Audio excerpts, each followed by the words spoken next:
If you've ever had a loved one cremated here in the United States, or you're thinking about getting a loved one cremated when that time comes, you should know a few things about the industry, the dirty secrets about cremation in America.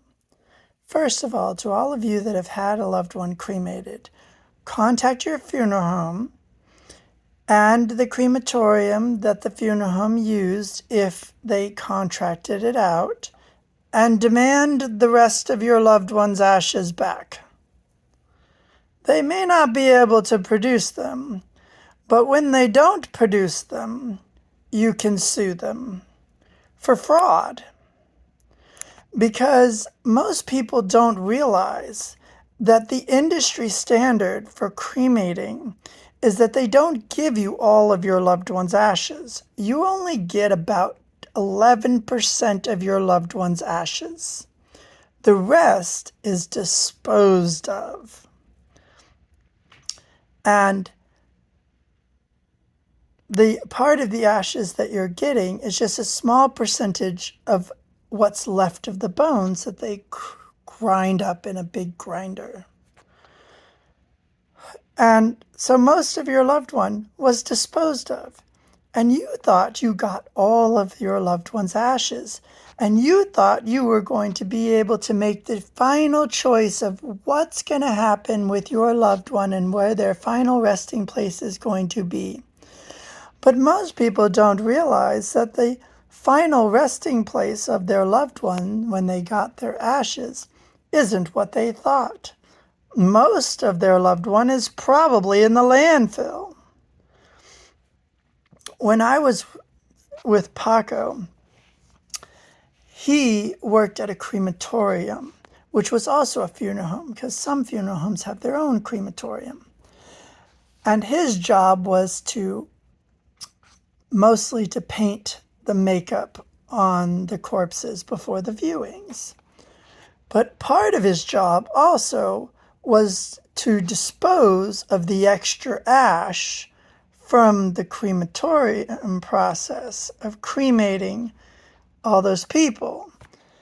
And for that crematorium, the standard practice was take about 10% of it, put it in a nice fancy little box,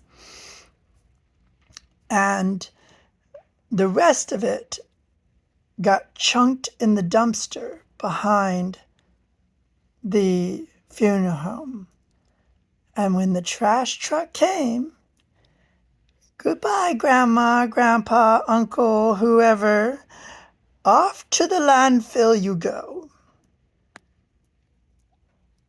And I know for a fact that this is the case for crematoriums in America. For those of you that are old enough, remember in the 90s, the funeral home that also was a crematorium, which they found bodies in the backyard buried behind it. And every day on the news was a new count of how many more bodies they had found for like a week straight. And everybody was wondering, how could they bury all of these bodies but yet give ashes to every single person's family?